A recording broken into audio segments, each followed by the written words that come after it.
नमस्कार किसान साथियों। गुलाबी सुंडी का जैसे सारे किसान भाई पिछले साल के मुकाबले बहुत ज़्यादा जागरूक भी हुए हैं और बहुत सारे किसान भाई ऐसे हैं जिन्होंने अपने अपने खेतों में फेरोमोन ट्रैप भी लगाए हैं और पहले स्प्रे में नीम ऑयल का जो स्प्रे है उसके बारे में भी पूरा विचार कर रहे हैं। और काफ़ी सारे आप में से किसान भाइयों ने सवाल किया कि ये जो आईपीएम तकनीक है, ये आईपीएम तकनीक क्या है। तो थोड़ा सा लंबा चला जाएगा वीडियो, लेकिन मेरी आप सबसे रिक्वेस्ट है कि वीडियो को आखिर तक देखना है ताकि आपको आईपीएम तकनीक के बारे में मैं पूरा खुल के समझा पाऊँ। किसान भाइयों, आईपीएम जो तकनीक है उसका मतलब है integrated pest management. Integrated pest management यानी आईपीएम ये तभी किया जाता है जब कोई भी कीट, कोई भी पतंगा, कोई भी बीमारी जब एकदम से महामारी का रूप ले ले, एकदम से आपदा का रूप ले ले। और जो ये आईपीएम है, आईपीएम तकनीक के अंदर वो सारे काम, वो सारे तौर तरीके इस्तेमाल किए जाते हैं जिससे उस बीमारी को या उस कीट को या उस पतंगे को नियंत्रण में लाया जा सके। आईपीएम तकनीक का एक उदाहरण मैं दे के आपको समझाने की कोशिश करूंगा। देखिए, 2-3 साल से कोरोना से पूरा विश्व जो है वो जूझ रहा है। और जब शुरुआत के अंदर कोरोना ये जो महामारी थी, जब ये आई थी, तो उस टाइम पे हर देश का जो गवर्नमेंट थी, संस्था थी, उन्होंने अलग अलग कई सारी एडवाइजरी जारी करी। सबसे पहली एडवाइजरी थी कोरोना के लिए कि बार बार साबुन से हाथ धोएं, पहली। दूसरी एडवाइजरी थी कि अगर बाय चांस आप हाथ ना धो पाओ तो बीच बीच में जब आप कहीं गाड़ी में जा रहे हो तो सैनिटाइजर जो है उसका इस्तेमाल करें। तीसरी एडवाइजरी ये आई थी कि अगर आप किसी भी दूसरे आदमी से बात कर रहे हैं, किसी से भी अगर मिल रहे हैं, तो कम से कम 2 फीट का जो फैसला है वो बात करते टाइम आप रखें। चौथी एडवाइजरी ये आई थी कि आपको जब भी कहीं बाहर अगर जाना है तो उस टाइम पे आप जो मास्क है, मास्क का इस्तेमाल करें। और उसके साथ साथ पहली डोज और दूसरी डोज और उसके बाद फिर 65 साल के जो ऊपर हैं उनके तीसरी डोज यानी बूस्टर डोज। बाय चांस अगर किसी को भी कोरोना अगर हो जाए तो उसको 14 दिन के लिए अलग क्वारंटाइन, ताकि उससे संक्रमण किसी दूसरे व्यक्ति में ना जाए। और जिसको कोरोना हो जाए उसको शुरुआत में लगातार 14 दिन तक काढ़ा वो पिलाया जाए। पैरासीटामोल 650 mg जो टैबलेट है और उसके साथ में जो एंटीबायोटिक है वो खिलाई जाए।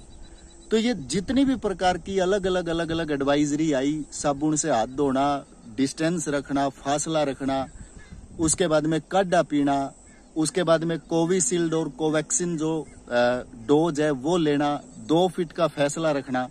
तो ये जितनी भी सारी की सारी एडवाइजरी थी, ये सारी की सारी एडवाइजरी को अगर एक साथ मिला दिया जाए तो इसका मतलब बनता है आईपीएम यानी इंटीग्रेटेड पेस्ट मैनेजमेंट।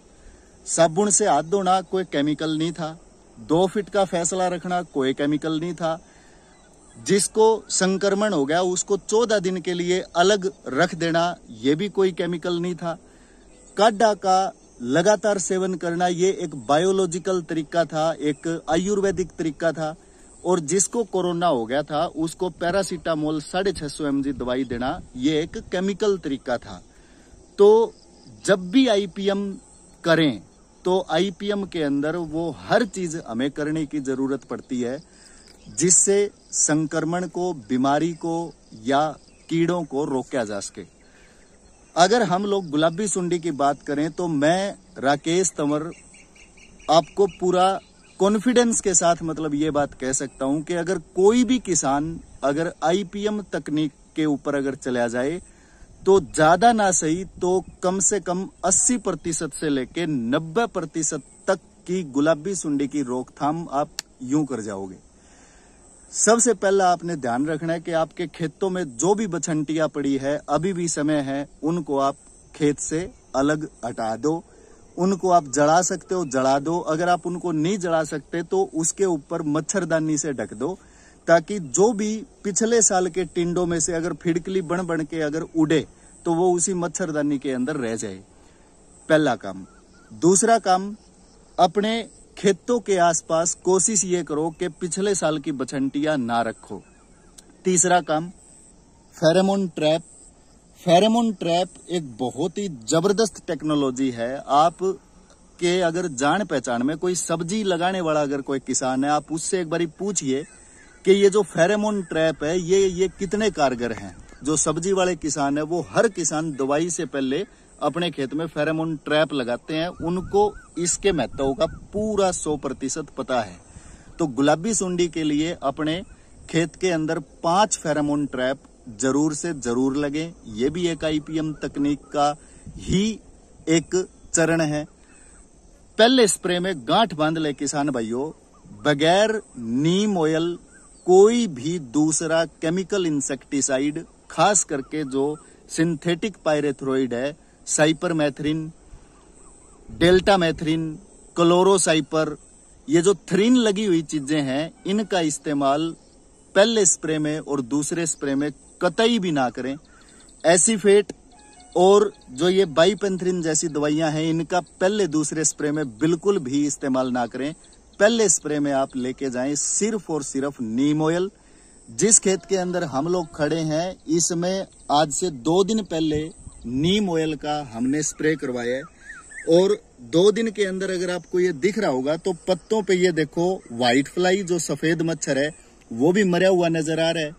नीम ऑयल का स्प्रे अगर आप करेंगे तो आपको हरे तिल्ले का भी कुछ नहीं करना पड़ेगा, गुलाबी सुंडी के लिए अलग से कुछ नहीं करना पड़ेगा, आपको जो सफेद मच्छर है उसके लिए भी कुछ नहीं करना पड़ेगा, क्योंकि नीम आधारित कीटनाशक जो है वो अलग अलग तरीकों से काम करता है और खेत के अंदर हर प्रकार के रस चूसने वाले कीड़े और गुलाबी सुंडी की जो अलग अलग श्रेणी है, अंडा, गुलाबी सुंडी, पहला इंस्टार और दूसरा इंस्टार जो अभी टिंडे में नहीं गया, उसके बाद फिड़कली, इन सब के ऊपर बहुत बेहतरीन तरीके से काम करता है। और नरमे की फसल पे किसी भी प्रकार का कोई साइड इफेक्ट नीम ऑयल का पहले स्प्रे के अंदर नहीं है।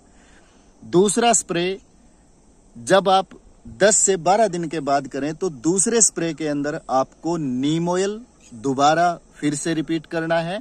और नीम ऑयल के साथ में आपको 100 ग्राम एमामेक्टिन बेंजोएट, किसी भी कंपनी का ले, कोई फर्क नहीं पड़ता इस चीज से। 100 ग्राम एमामेक्टिन बेंजोएट और साथ में आधा लीटर नीम ऑयल, मैं रिकमेंडेशन देता हूं जायको नीम की, वो दोनों मिला के और दूसरे स्प्रे के अंदर इस्तेमाल करें। एमामेक्टिन बेंजोएट को पिछले साल पंजाब एग्रीकल्चर यूनिवर्सिटी ने भी गुलाबी सुंडी की रोकथाम के लिए एक बहुत ही बेहतरीन केमिकल बताया है और प्रमाणित भी किया है। लेकिन एमामेक्टिन बेंजोएट जो 5% है, वो सिर्फ और सिर्फ लार्वासाइडल है। लार्वासाइडल का मतलब है कि वो सिर्फ और सिर्फ जो गुलाबी सुंडी है उसको ही कंट्रोल कर पाएगा, ना फिड़कली कंट्रोल करेगा, ना अंडे कंट्रोल करेगा, और टिंडे में से निकल के जो प्यूपा बनेगा उस पे भी कोई रोकथाम नहीं करेगा। तो इसके लिए साथ में दूसरे स्प्रे के अंदर आपको नीम ऑयल का इस्तेमाल करना बहुत ज्यादा जरूरी है। जब आप 2 स्प्रे अपने खेत में कर देंगे, उसके बाद जब तीसरे स्प्रे की बात आए, जिस टाइम पे हमारी जो कपास की फसल है, जो हमारी नरमे की फसल है, वो लगभग आप मान के चलिए 100 दिन से ऊपर 110 दिन के आसपास मतलब चली जाएगी। सिंथेटिक पायरेथ्रोइड जो टेक्निकल हैं, उनका इस्तेमाल 3rd स्प्रे में जाके अगर आप इस्तेमाल करेंगे, तब आपके खेत में बहुत अच्छे बेहतर तरीके से मतलब आप गुलाबी सुंडी से छुटकारा पा जाएंगे।